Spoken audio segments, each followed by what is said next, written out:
Hello, this is Clint Bartlett.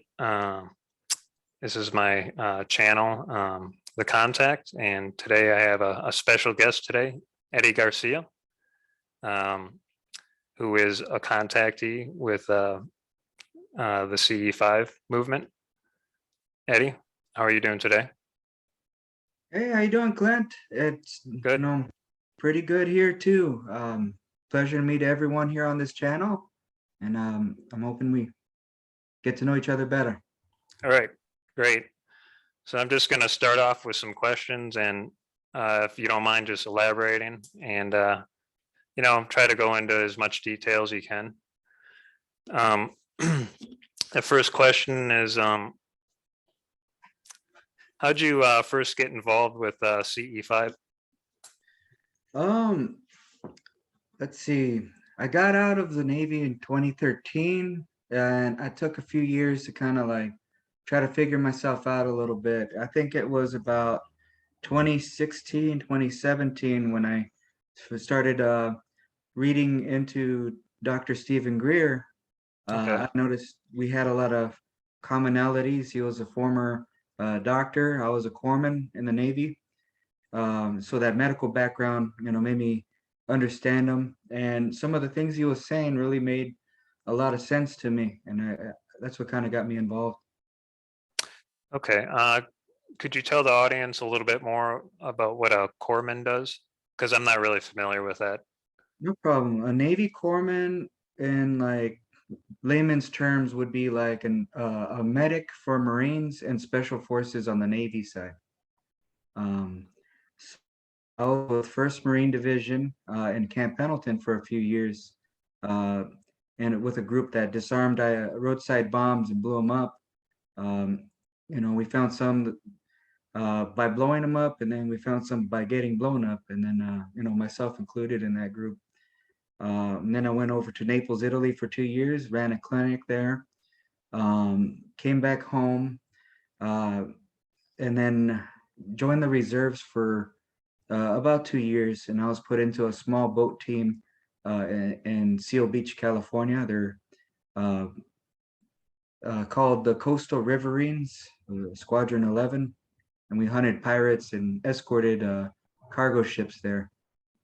Okay. Um, it was pretty fun. Okay. Um, so you mentioned Dr. Stephen Greer, and he's kind of a big figure in this movement, the whole CE5 thing. Now, how did you get involved with him? Did you meet him or go out on one of his tours? I Well, I mean, I'm not trying to talk crap on the gentleman. I cannot afford to go to one of his events. He Okay. does charge like $3,000, but I was able to look at all the YouTube videos about him. I read some of the books he's published, and upon doing that, I tried doing CE5 for myself to see, the meditations, and to see if I can make contact with interstellar life forms. So, Okay. um, Yeah, I that's how I spent, started off too. It was a similar situation with me where I think I watched a few of his lectures and movies and used the app to start off. Okay, so um, can you tell us if there was any prior contact experience that you have had before CE5? um, yes, I've, throughout my life, I've kind of had things happen that were very difficult to explain, and it didn't make sense until after uh, one successful CE5 event. Um, Could you I've tell us? seen, I'm sorry. I'm sorry. I was just going to say, could you tell the audience a little bit more about what these events were like or what happened? Um, I would often see like rays of light, or but with a silhouette of a person growing up, and I felt this very loving, energetic feeling from whenever I saw stuff like that. If not that, there was many events where I should have died, but I ended up heeding the advice of something telling me not to go with this decision, and I would follow it. And then later on down the road found out that had I gone to that event, that something bad would have happened. An example being, a best friend of mine getting in his second DUI, he wrecked and killed somebody, and now he's in prison. So had I gone to that event, I would have been involved in that possibly. And I was given a Okay. heads up not to do that. So Um, almost like a precognitive type of thing. yes, and then also when I was in the military in Iraq, before my vehicle got blown up, I got a heads up from something. Kept hearing this voice in my head saying, "You're in danger. You're in danger. Wake up. Go. You know, just snap out of it or get ready." And I would ignore this thing, and 'cause this was in the middle of the night, and like we've just got done doing an 18-hour mission, so we're doing another 18-hour mission after maybe 2 hours of rest time. So we were pretty beat, Sure. and so I kept hearing this voice, kept ignoring it, and I felt this arm grab my, or a hand grab my arm and pull me up out of my chair. And I kind of looked around, and then there was nobody around that would be able to, be close enough to grab me and shake me up. So I was kind of like, okay, what's going on? So I sat down for like a couple of seconds, and boom, my vehicle blows up, and people were trying to hurt us, and we had to fend for ourselves that night. Everybody made it home. But I got a little heads up beforehand. And lastly, with the Navy stuff, we were escorting a cargo ship in, and after we got it done, we were heading back to our base. In my boat convoy, underneath our boats were two very, very big lights that were going all around underneath us. But uh, I kind of thought it was dolphins, but dolphins don't illuminate light. That's true. Not the And dolphins that I know of. right? Yeah, so that went away after we got like super close to our base, but they were right underneath my boat. I was the bow gunner, or the machine gunner in the front of the boat. So I Okay. was just kind of looking at this under the water, like, oh, that's pretty neat. And but I don't know. I don't think they were dolphins, because dolphins jump out of the water to breathe a little bit. And these guys were not doing that. Not That's for strange. 3 miles. Sorry. All right. Um, is there any CE5 group that you go out with or have done contact work with? Yes. After I moved back to Southern California a couple of years ago, I discovered, I believe her name's Kristen. Kristen's group, the Orange County CE5 group. Very nice lady. There's Gary and a couple other guys that in there. Half of that group is like they're all MUFON members, so it's Okay. interesting to kind of hang out with them. They were very open-minded, and we've seen some stuff together as a group. And I think it started booming on Facebook. There was a couple other groups in Southern California. So I ended up meeting with um, there's a San Diego CE5 group. There's like a branch that branched off of them. That's a little more open-minded. I got to do some CE5 with them, and I've heard people walking around us and some non-human sounds from um, away from us a little bit when we were practicing CE5. Sounded like the chickering of a mantis. Oh, really? That's strange. Okay. Um, And then there's now you Ellie's. said I'm sorry. you mentioned San Francisco. Have you guys ever done this over the ocean? I Here was in always Northern, curious about that. yes, there's one group. The leader's name is Ellie. He does this CE5 event once a month in Palos Verdes, California, overlooking this cove. So Okay. like you're literally on a cliff, and then there's the ocean. and we're facing Catalina Island the whole time.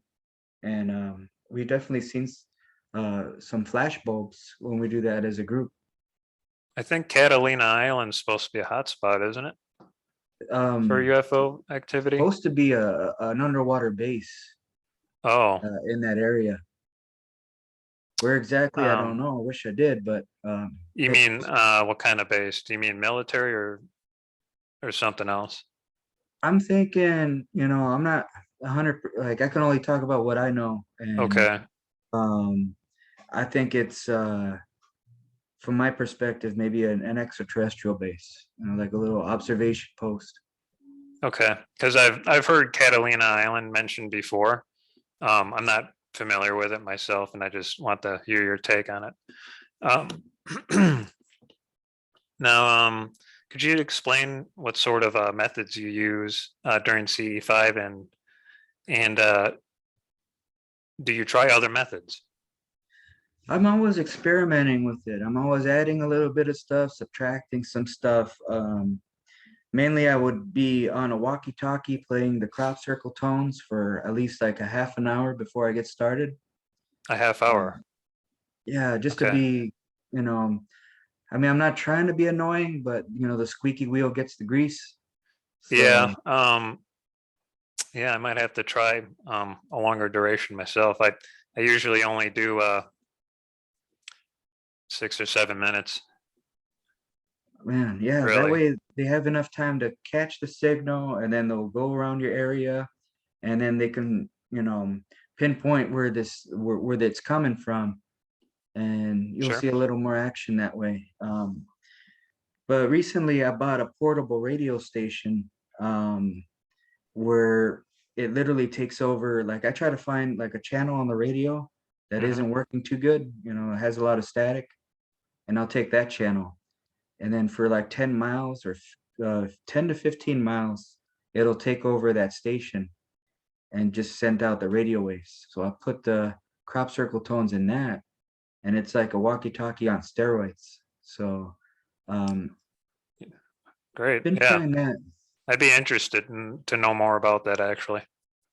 And then I'm kind of an electronics enthusiast myself, so it's fun. um, um I great. also use lights. I used to Mhm. use the laser pointer a lot when I would, of course there's, I'm sorry, I'm losing steps.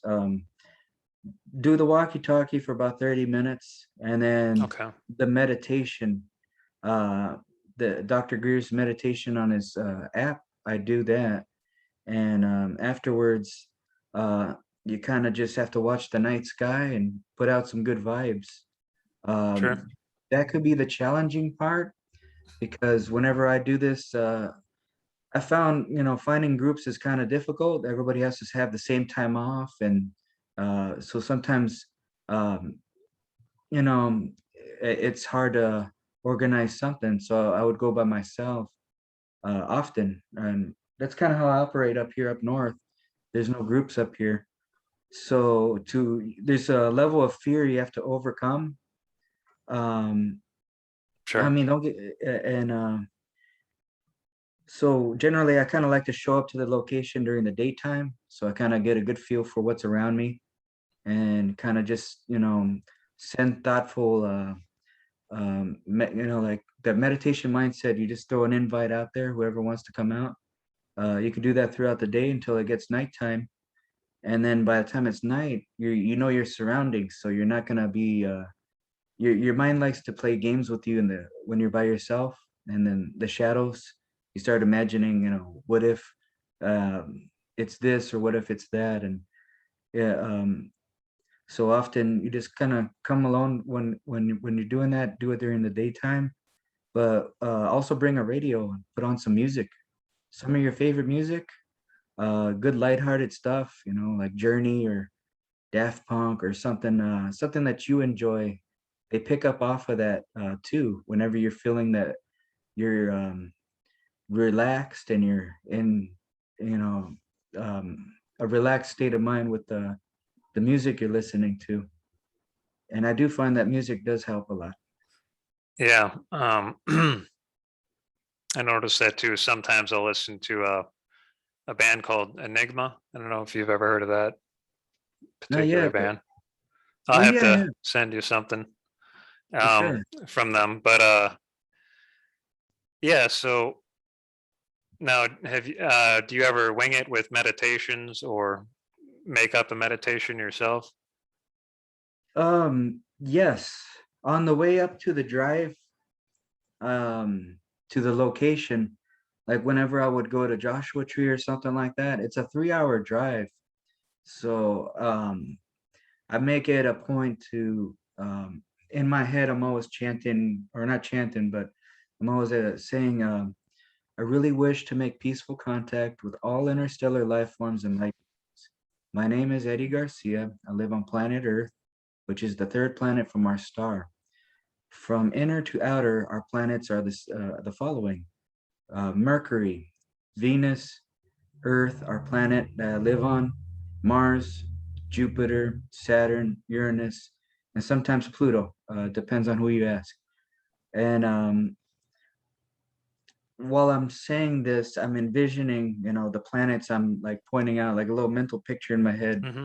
of Venus, a little picture in my head of Earth and its moon, and so on and so forth. And then I described that I live within one of the arms of the spiral of the Milky Way galaxy. And then I picture the whole galaxy of the Milky Way, and then like a little X marks the spot on one of the arms. And I don't know exactly which spiral we are in, but I kind of just put an X on one of them, and it usually works. They pick it up.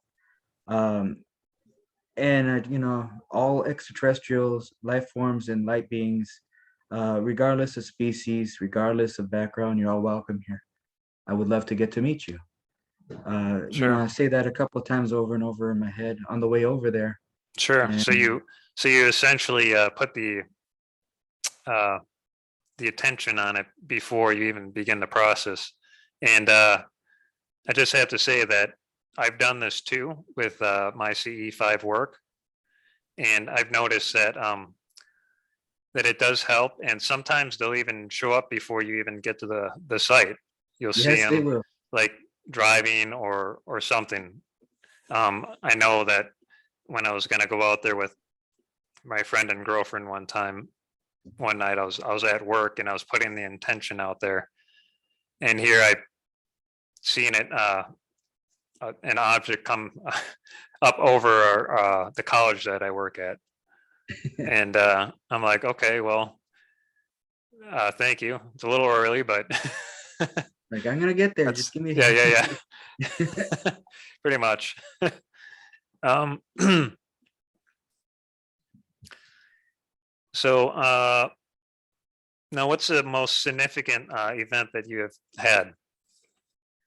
Oh boy. Well, this was when I was first beginning C5. I was practicing and, trying and failing.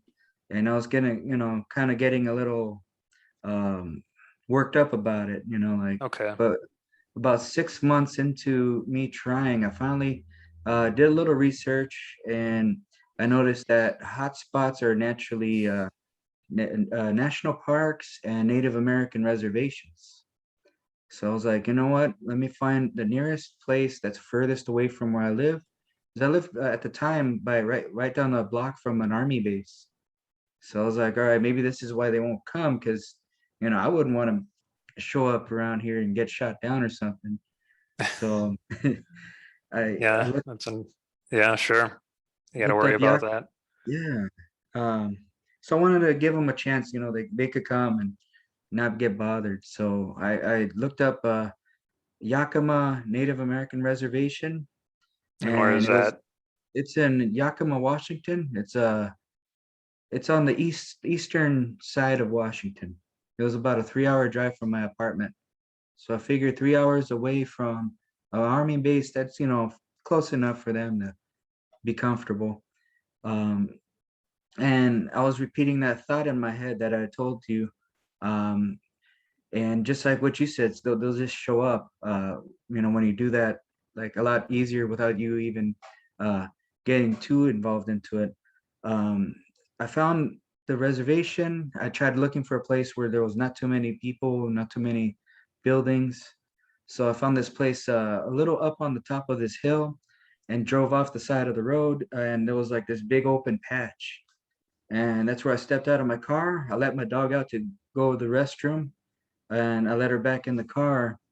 And I was about to start the meditations, but I was playing Stephen Greer's crop circle tones over the phone first for like maybe I want to say one whole cycle, the whole 3 minutes. Hmm. And then I was about to do the meditation. I closed my eyes and I was getting ready for it. And then I just felt this energy on my forehead. And I heard this voice say, "Open your eyes." And so I did. And there was a big silver disc wrapped around bluish white light, hovering right where I was looking. But And about how far was it? um, I want to say maybe 200 feet up, So it was pretty close. pretty close. And it was a windy day. I remember when I looked up, half of me wanted to run on my car, start it, drive down the hill, and go away. And then the other half of me was like, well, this is what you asked for, and here they are. So Right. I walked away from my car to show that I wasn't gonna run away, and I waved hello, and I felt this overwhelming feeling of love, the kind of love like a parent has for their kid, or Okay. vice versa, that kind of love. Um, I felt that like all over me, and then I heard a very polite question, may we please have permission to follow you throughout your life from your birth until your death? Oh, really? And yeah, and I said, I don't have friends. I would love to have, any you guys are more than welcome in my life. Like I don't got going on anything going on right now. And Okay. So have you ever seen, did you see anybody who was driving this craft? Like um occupants? no, at least I don't think I have. The way I remember it was this whole thing took about 30 minutes to an hour. Like I remember staring at this ship hovering for a while. I thought, could you move to the left? The craft will scooch left. I asked if you could go right. It scooched to the right. And it just hovered there for a minute. And I didn't know what to do after a while. Um, so I remember, that voice from the ship talking to me. And since they didn't land and nothing was going on, I was like, it's gonna be a 3 hour ride back home. So, thank you for showing me that you exist. And I remember jumping in my car and going home.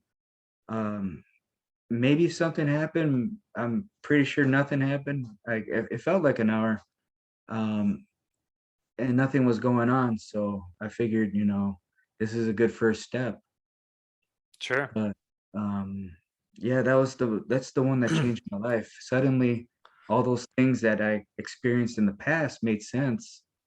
Um, I don't think Yeah. they're stuck in time like we are. Like we have to live going forward. But I think they can what kind of question is that from your birth until your death? And then at the time I'm 32, so I'm like, you're a little late for my birth, man. And yeah, it makes Yeah, sense. that is strange if they said from your birth to your death. I mean, hmm, yeah. Have you had any encounters with this craft or people up to this point other than that one event that you can Um, recall? yeah, about 5 months later, I moved down to Southern California. I was going through some troubles when I was living in Washington, going through a hard time. So went back home to kind of get back on my feet. And during that time, I went out for a walk and I felt this loving feeling. And may we see you again was the voice I heard. And I said, sure. And then I walked out and there was at this park, it was a lot higher than the last time I saw it, but there was this bluish white speck in the air. And every time I asked it to pulse, it would pulse light. And so I knew that it was them. That one I had a longer recording with on my iPhone. Okay. And then Yeah, I would since imagine you're probably in a more public place yeah, at yeah, and it that makes point, right? sense. You know, not Sure. everybody's ready to see a big old ship, hovering over 'em. Right. Um, yeah, that's awesome. Now, what do you think these intelligences' intentions are? Um, I definitely think they're peaceful. I know some people think that may be ignorant of me, but I've gone to war. I know what bad people do, and I didn't get that feeling from these people. Um, I think if they were hostile in any shape, way, or form, we would have figured it out by now. We would have been born into a whole different world, but yet we breathe, we live without being bothered, too much with this topic. So they do give us our own space. Um, so I don't think they're hostile. I can't speak for them. This is kind of why I see five all the time. My big goal is to get them to be comfortable enough with me where I can record interactions with them. Okay. It's easy to say they're peaceful, but if I could show you a video of me drinking tea with an ET and having a conversation, something like that, Yeah, it's harder to think that they're going to be bad when you're doing, interacting like that. yeah, like your answer to that question. Uh, what are your thoughts about the different phenomenon such as ET, interdimensional, or spirits? And because there seems to be a whole gambit of what this could possibly be, and I just This want to hear what your thoughts are. this topic is opens up a whole can of worms, just like what you're saying. There's um I know we can only travel so far with rockets, and then we think, at least for our species, that it's almost impossible to travel faster than the speed of light. Um, I think once you understand how to go from one galaxy to other galaxies faster than you could blink, um, I'm sure you have to have a way of transporting yourself if you're going from one place to the other without um, destroying yourself along the way with gravity or what say if you hit a pebble going that fast you're going to explode, so you have to do something. And I do think they go interdimensionally to travel those kind of distances. It's hard to hit something when you're not in the material world, and then you go from point A to point B faster, so it's kind of like an arc shot versus a straight shot. uh, Hmm. and So I do think that everything like that comes to play. Um, I've seen ET craft. I've seen beings of light. There's been times where I've also, um, it's hard to explain, but like seeing angels and stuff like that too. So uh, Right. where does that all come into play? Like I'm no longer religious myself, so I'm not trying to say mine is right or yours is wrong or anything. I don't know what to expect with what happens after we pass away, but I do think that there's angels, there's spirits, there's ETs, and more than one dimension that we live in. There's that infinite, the multiverse theory that Michio Kaku likes to talk about. Sure. Yeah, and it might be that as time goes on, we'll know more about these things. Um, now, with that in mind, what do you think about the consciousness theory? That we're all one. Um, Yeah, I I think because I think that that's probably one of the biggest themes in this movement is consciousness. So, we all do share that. If everything is conscious, everything has its own little vibrational frequency. String theory proves that we're all on vibrational um, thing, but we all come from, where the vibration comes from.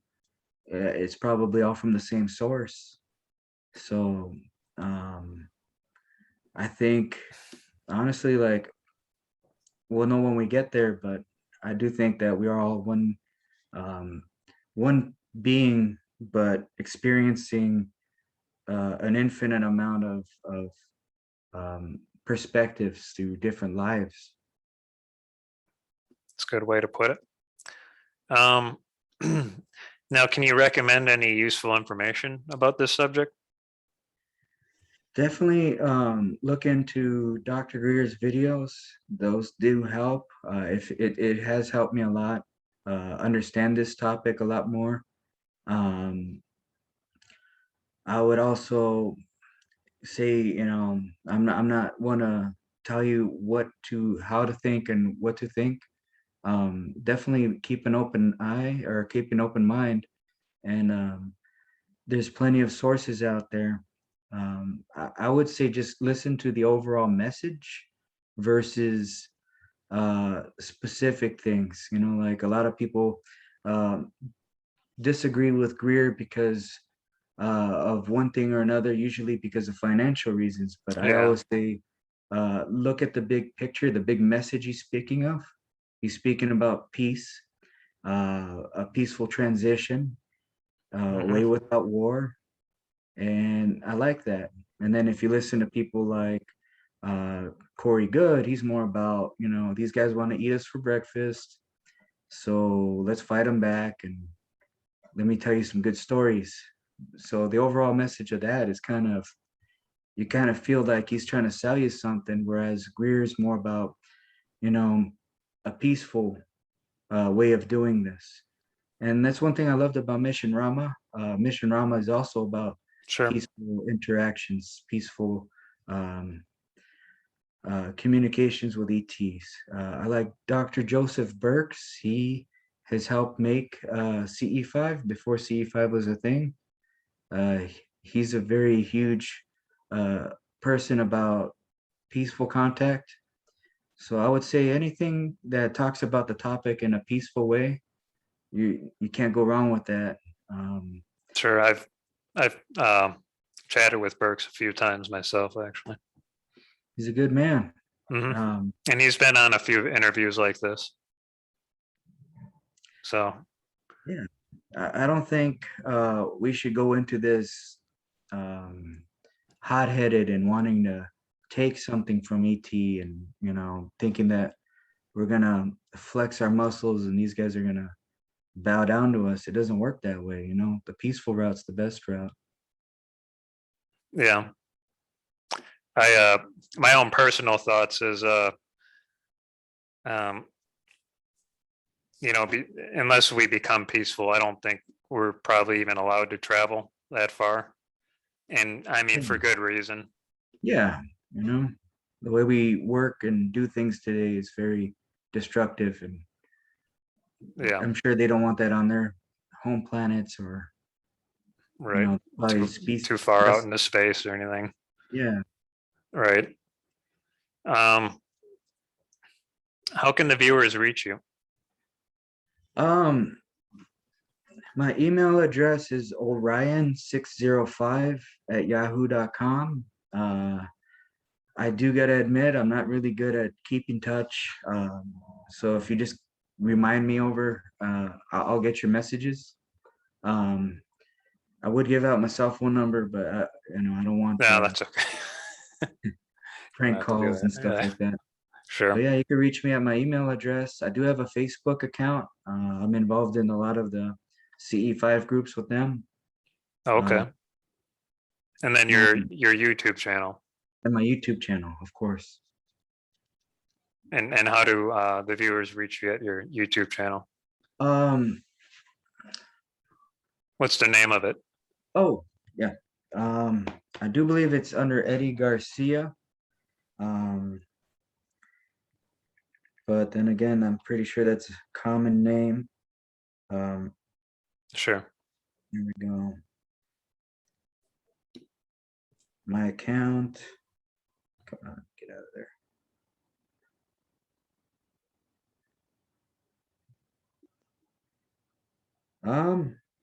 It just says Eddie Garcia. I would guess typing in CE5 and then Eddie Garcia, and then one of my videos will pop up, Sure. and then And then they can subscribe from there. you could like, share, subscribe, and message me from there. I would recommend not talking on the Big Bear one, because that one's filled with a bunch of thousands of messages. So maybe one of the newer ones. That way I'll be able to read the current messages and not miss any interaction. Okay.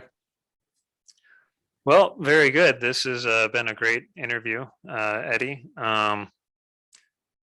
Again, he gave you the information if you want to contact him. And everyone have a great day. Thank you everyone for listening.